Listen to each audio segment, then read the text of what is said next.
We got some interesting topics here for this week.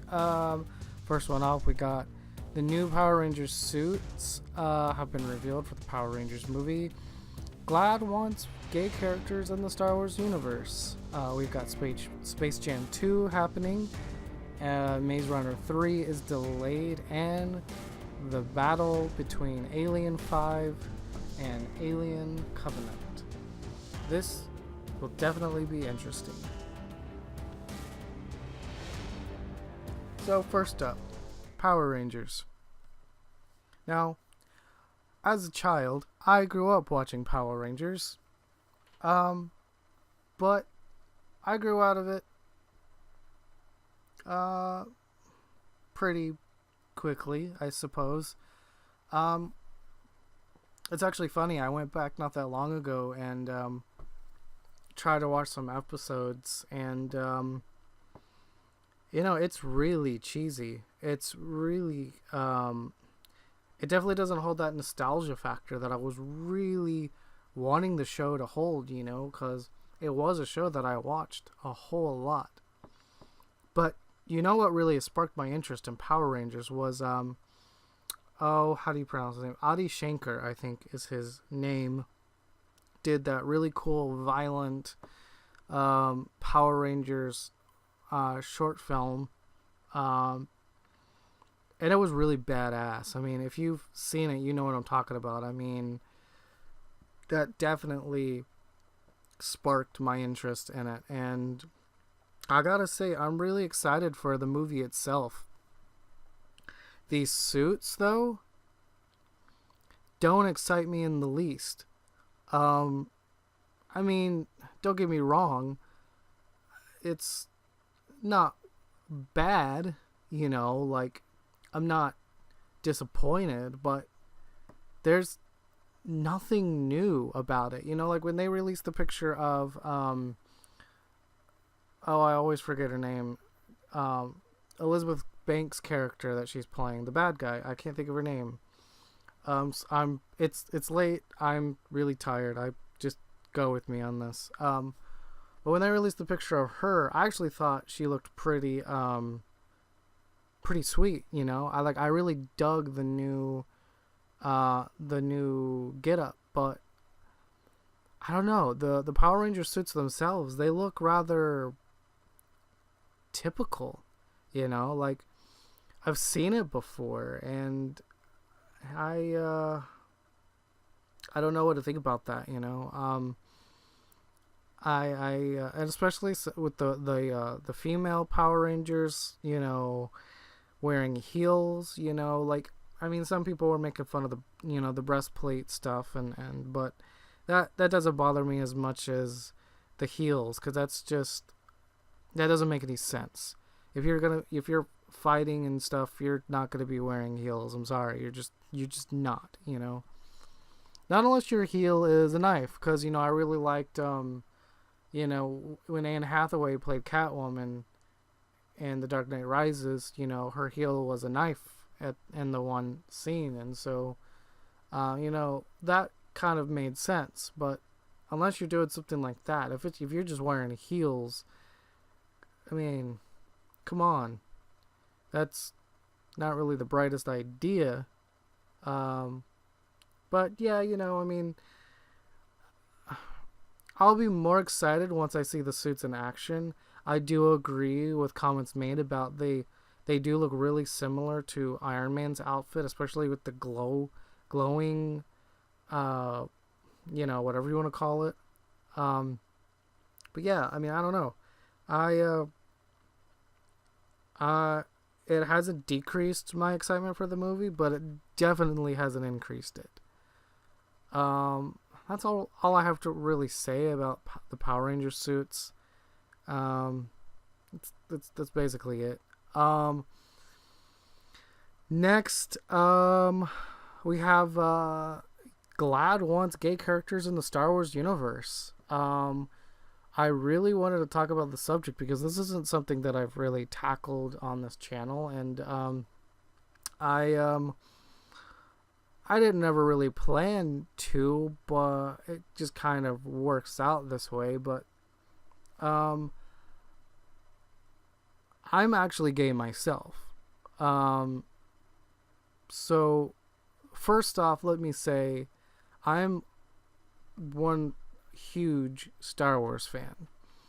And actually, hopefully next week, I'll be doing a podcast with Steven again. And as of now, we're planning on it being a whole Star Wars episode where we talk about both of our feelings on Star Wars and all that kind of stuff. And so I don't want to go into too much on this one because it might bleed over into some of the things I want to say next week. But let me say this. As a gay individual, there has been nothing has ever crossed my mind for me to say, hey, I wish there was gay characters in Star Wars. I wonder why that hasn't happened yet. Nothing like that has ever crossed my mind. The one good thing about all 7 Star Wars movies, even the prequels, yes, is that they all tell very specific linear stories and they all have purpose. And this is what I'm afraid of, is if you try to shove a gay character in Star Wars, to do it justice, it would have to be a main character or a semi-main character. And they'd have to love a love interest that's the same sex. And I don't know. I'm worried about if they try to do it, that it would come across hokey or cheesy and not right. Now, with that being said, I don't want to give away too much about the book, but I did read Lords of the Sith, and there is a character in there that is lesbian. And I love the way that panned out in the book. It didn't take over the whole story. It was just maybe a few, and not even in the same chapter, but I think there maybe have been 2 parts in the book where it comes up maybe. I know at least one, but I want to say there was another part where it comes up more as well. But that's really it. It doesn't take over what's going on or the story that's being told. And so that's kind of the way you got to do it. It's got to be this really short thing. And I know for a fact that if we were trying to do it in a movie, there would be so many people that was pissed off if, we basically didn't have a Han Leia situation, but with 2 members of the same gender.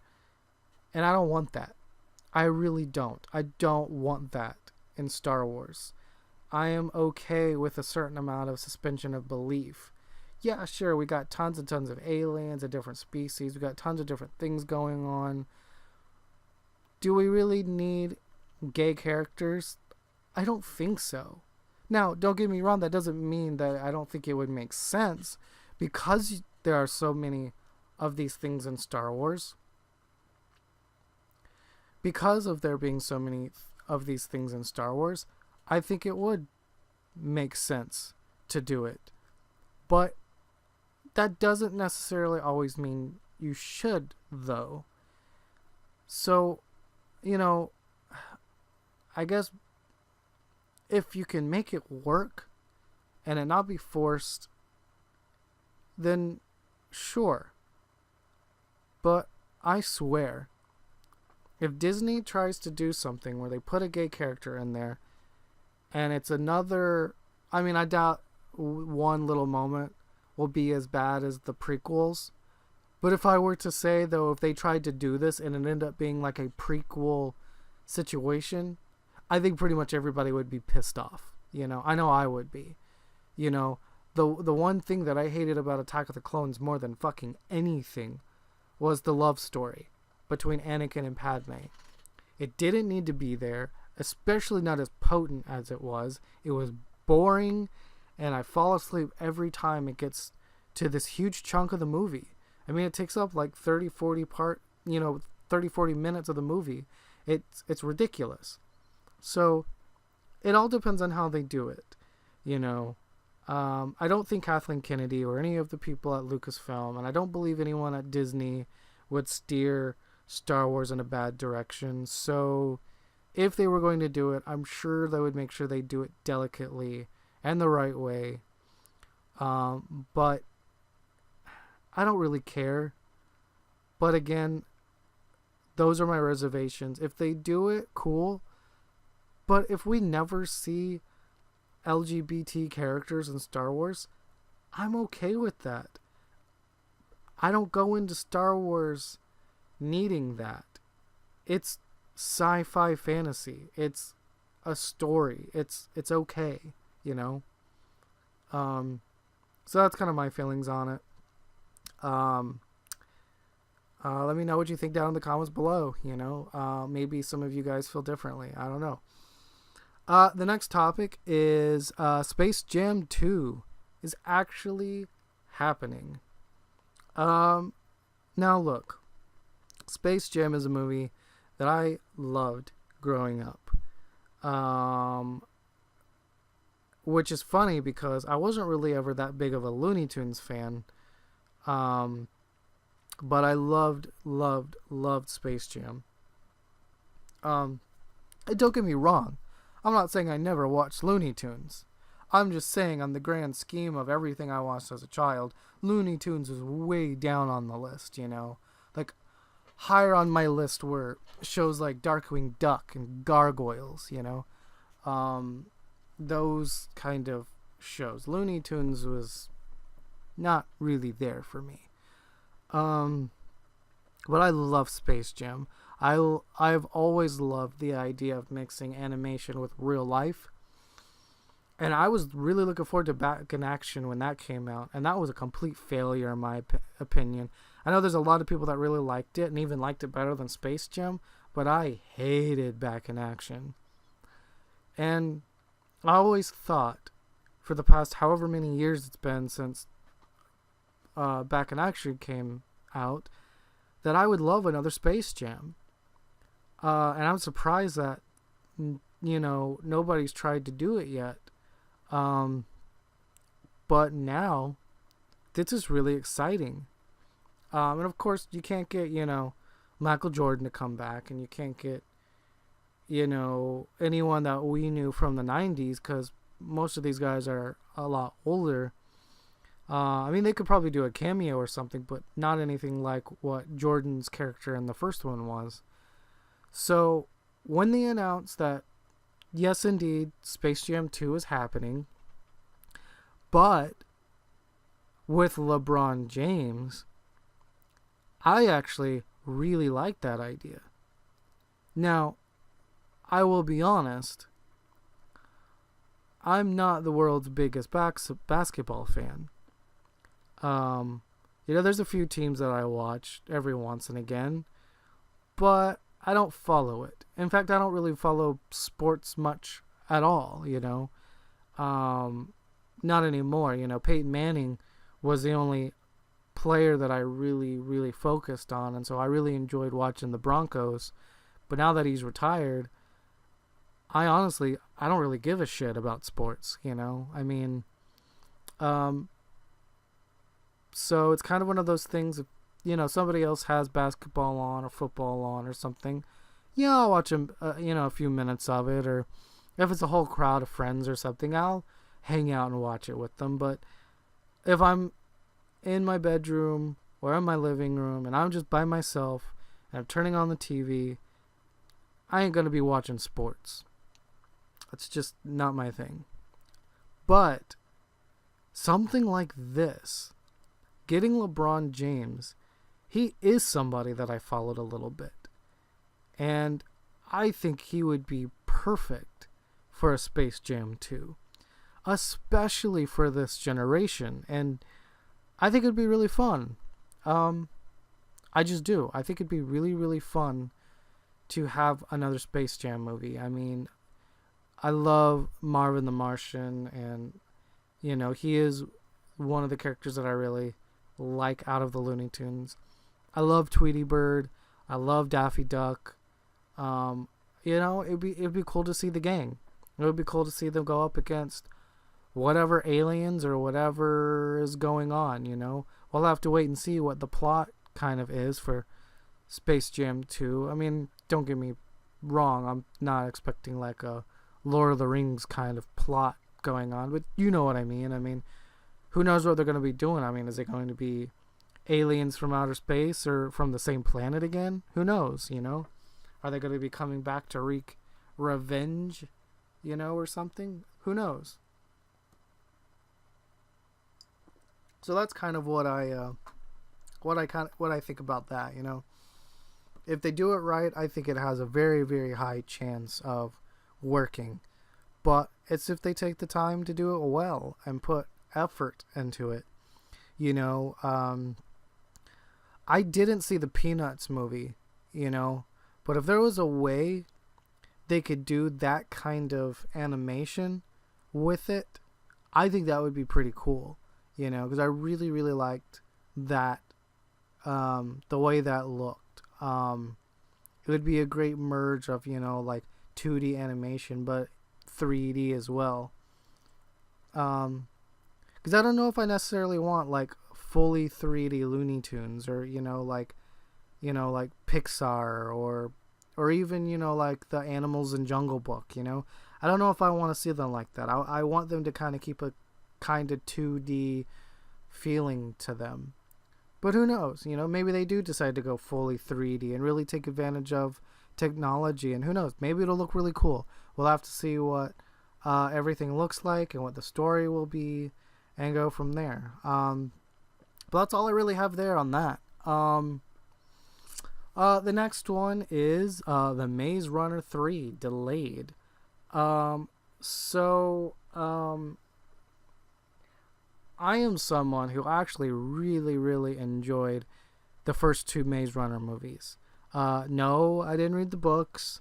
Not because I didn't want to, but I just haven't had the chance to. I actually just started Tarkin not that long ago, and so I'm making my way through the Star Wars universe books. So that's going to take up my time for right now. But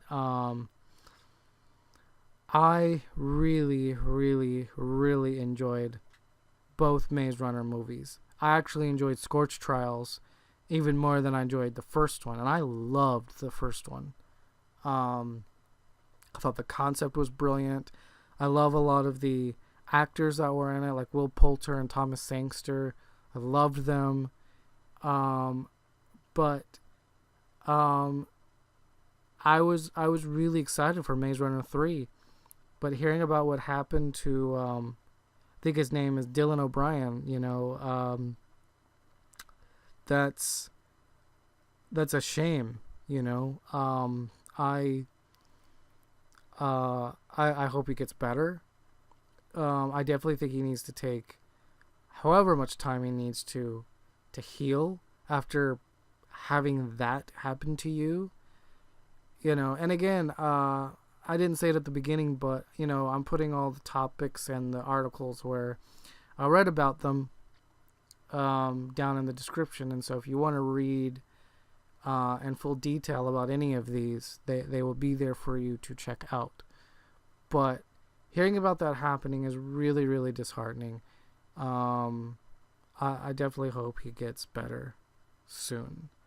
And I guess that's all I really have to say, I mean, I haven't read the book, so I don't know where the story is going, so I can't really predict anything. I don't have any ideas on how they could, fix the situation or if he has any, like, bad injuries from it, or, what they could do to make it work with what happens in the books, nothing like that. I'm kind of on the edge of my seat, pretty much like most people are, probably. So I'm kind of in the dark. Alright guys, so the last topic is Alien 5 versus Alien Covenant. Now, I remember when all the stories were coming out about Blomkamp doing Alien 5. And I'm going to be honest with you. I hated District 9. I saw it in the theater, and I didn't even have to pay for it. And I hated it. I mean, absolutely hated it. I liked the concept. I like the way the special effects were used. Like, it was kind of a real world kind of thing, and I like the design of the aliens, but I thought the execution of the movie was horrible. I hated it. Um, Elysium was fun. Um, I didn't dislike it as much as I did District 9. In fact, I didn't hate it at all, but it was just rather forgettable. Nothing really happened that was like, man, you gotta see this movie. It's a popcorn flick for me. Yeah, there are some fun moments in it, but other than that, I don't know.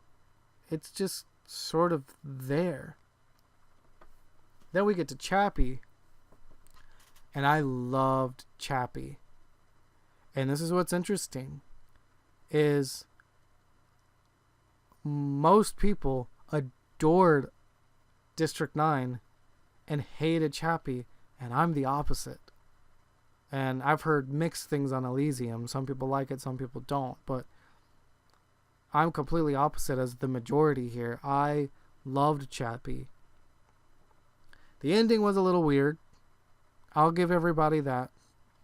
That suspended my belief more than I would have wanted that kind of movie to. But I loved it. But the one thing I gotta say, with all this said about all three movies, I love the way his films look. And if there was gonna be one person to take Alien and do another movie, it needs to be Blomkamp. Give him the right script, have the right writers behind it, and this thing could be amazing. This is something that I would rush out to the theaters to see. Now, what's a little bit disheartening for me, though, is they're retconning 3 and 4. Now, I don't have a problem at all retconning 3. And so I guess by proxy, you have to retcon 4. But I'm actually someone that really, really enjoyed Alien Resurrection. But of course, I will hands down say that the first 2 Aliens movies are the best in the franchise. You know, the first one was ahead of its time, I think. It's a classic. You know, if you haven't seen the first Alien, whether you like horror or not, whether you like sci-fi or not, you gotta go check it out. It's one of those movies everybody needs to see. And Aliens is my favorite Alien movie in the franchise. Man, when Ripley gets into the big robot and fights the Queen at the end, that's like one of the best scenes in any movie ever, I think. And I love Newt, and I love the relationship between Ripley and her. And so the idea of bringing her back and bringing them back and getting to see where their relationship went to and seeing what happened to Newt and what she grew up into, I'm really excited for that. I'm going to be honest. I'm really excited for that. Especially if they're bringing back a lot of the cast, Bill Paxton could come back. I know Sigourney Weaver is willing to come back. So this should be interesting. But then, on the other side of the boxing ring, we have Alien Covenant. Now, this is the first of a few sequels to Prometheus. And I gotta say, again, I'm gonna be on the opposite side of the majority, because I loved Prometheus. I mean, it was one of my favorite movies when it came out after I saw it. I think I saw it like twice while it was in theaters. And I've watched it once or twice since it's come out on, Blu-ray. It's amazing. I love it. I love how it was set in the same universe, but I didn't have anything specific that connected it to the stories that we already knew. I love the idea of building this world out and learning more. Yeah, there are some inconsistencies, and that should have been fixed before they even started filming the movie, or especially before they released it. That's one thing I gotta say. There's definitely some inconsistencies. But as a whole, I loved it. And the one or two inconsistencies that are in the movie does not take away from it at all for me. Michael Fassbender gives, I think, one of his best performances in it. Guy Pearce is really fun. The rest of the cast is amazing. Such a fun movie. And yeah, I'm excited to see what he does, But I gotta say, even though, God, I just forgot his name. My brain, I'm telling you, it's 4:30 in the morning. My brain is not working. But I know he created Alien and all this different stuff. But I gotta say, I'm more excited for Alien 5, quote unquote. That I am definitely more excited for. If I had to choose, if I had a gun to my head and I had to make a split decision, I'm choosing Blomkamp, because that's the story that I'm more connected to, that I am more curious about. I think I wish that both movies could be in production at the same time, because I would love it if one came out and then maybe 4 or 5 months after the other one came out. And I know that there are 2 Alien Covenant movies that are planned. So, it could even be Alien Covenant first, and then Alien 5, and then the other Alien Covenant, and there you go. And we get all 3 nearly back to back. You'll have people saturated in Alien movies, and if they all 3 are done well, nobody will mind that. Nobody will mind having 3 Alien movies coming out 6 months apart from each other. It'd be perfect, because we'll be excited for it. Like, for instance, and I don't want to go into it on this because I want to do a review for it, and I might do a podcast for it if somebody wants me to go into it more than I do in the review, but I just went and saw Captain America Civil War the other day, and Doctor Strange comes out in October? So it's like, I can't wait. These Marvel movies, especially recently, have been spaced out almost nearly perfectly, just to give you enough excitement and wait. And I'm on the edge of my seat, And I think that's what they should do with these Aliens movies, because let me tell you, depending on what the story is, I might not be all that excited for Alien Covenant. But I could see myself, no matter if the story is horrible, being excited for Alien 5. And as of right now, Alien 5 doesn't happen until both Covenant movies are done. And that, I think, is a big, huge mistake. It's a big mistake. Because not a lot of people like Prometheus.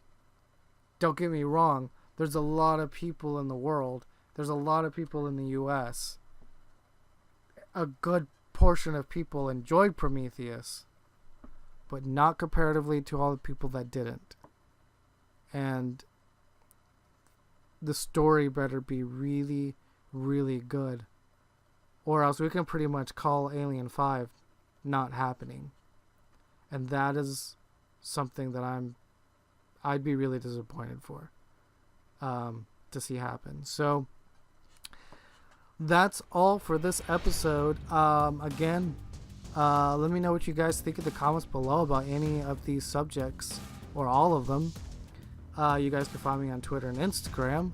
And you guys will see me in my videos if you watch them. If you don't, please go check them out. There's a lot of great things there. But you can also find me in the next installment of Casket Conversations every Saturday. These will be released. So I hope you enjoyed it, and I'll see you next week. And if you need something to do, go check out the last 3 episodes, because those are really good as well. And I will see you guys next time. Peace out.